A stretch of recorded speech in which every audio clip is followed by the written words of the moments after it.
Hi guys, ಇವತ್ತು ನಾನು sweet potato fry ಮಾಡಿದ್ದೀನಿ. ಹೇಗೆ ಮಾಡೋದು ನೋಡೋಣ ಬನ್ನಿ. ಫಸ್ಟಿಗೆ ಸ್ವೀಟ್ ಪೊಟ್ಯಾಟೊನ ಚೆನ್ನಾಗಿ ಬೇಯಿಸ್ಕೋಬೇಕು. ಅದಾದಮೇಲೆ ಅದನ್ನು ಪುಟ್ಟಾಗಿ ಕಟ್ ಮಾಡ್ಕೋಬೇಕು. ಕಟ್ ಮಾಡ್ಕೊಬಿಟ್ಟು ಒಂದು ಬೌಲಲ್ಲಿ ಹಾಕಿ ಅದಕ್ಕೆ ನಿಮಗೆ ಬೇಕಾದಷ್ಟು ಉಪ್ಪು ಮತ್ತು ಸ್ಪೈಸಸ್ 2 ಸ್ಪೂನ್ಸ್ ಆಫ್ ಆಯಿಲ್ ಹಾಕಿ ಚೆನ್ನಾಗಿ ಮಿಕ್ಸ್ ಮಾಡ್ಕೋಬೇಕು. ನಾನಿಲ್ಲಿ ಪಿಜ್ಜಾ ಮಿಕ್ಸ್ನ ಆ್ಯಡ್ ಮಾಡಿದ್ದೀನಿ. ನಿಮ್ಗೇನು ಬೇಕೋ ನೀವು ಅದನ್ನ ಆ್ಯಡ್ ಮಾಡ್ಕೊಳ್ಳಿ. ಚೆನ್ನಾಗಿ ಮಿಕ್ಸ್ ಮಾಡಿಬಿಟ್ಟು ಒಂದು ತವದಲ್ಲಿ ಹಾಕಿ ತವಕ್ಕೆ ಬಟರ್ ಹಾಕಿ ಅದನ್ನು ಚೆನ್ನಾಗಿ ಒಂದು ಸೈಡ್ ಫ್ರೈ ಮಾಡೋಕ್ಕೆ ಬಿಡಿ.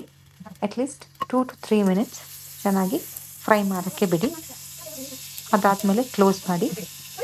ಒಂದು ಸೈಡ್ 2 to 3 ಮಿನಿಟ್ಸ್ ಆದಮೇಲೆ ತೆಗೆದ್ಬಿಟ್ಟು ಫ್ಲಿಪ್ ಮಾಡಿ ಇನ್ನೊಂದು ಸೈಡ್ಗೆ. ಒಂದು ಕಡೆ ಗೋಲ್ಡನ್ ಬ್ರೌನಿಷ್ ಕಲರ್ ಬಂದಿರಬೇಕು. ಅಷ್ಟಾದಮೇಲೆ ಫ್ಲಿಪ್ ಮಾಡಿ ನೆಕ್ಸ್ಟ್ ಸೈಡ್ಗೆ ಬಿಡಿ. ಆ ಸೈಡು 2 to 3 ಮಿನಿಟ್ಸ್ ಬಿಡಬೇಕು. ಸೊ ಇದು ಅದಾದಮೇಲೆ ಬಿಸಿ ಬಿಸಿ ಸರ್ವ್ ಮಾಡಿ. ಇದು ಸ್ನ್ಯಾಕಿಗೆ ಮಕ್ಕಳಿಗೆ ಸ್ಕೂಲ್ಗೆ ಬಾಕ್ಸಿಗೆ ಕಳ್ಸೋಕ್ಕೆ ಒಳ್ಳೆ ಐಡಿಯಾ.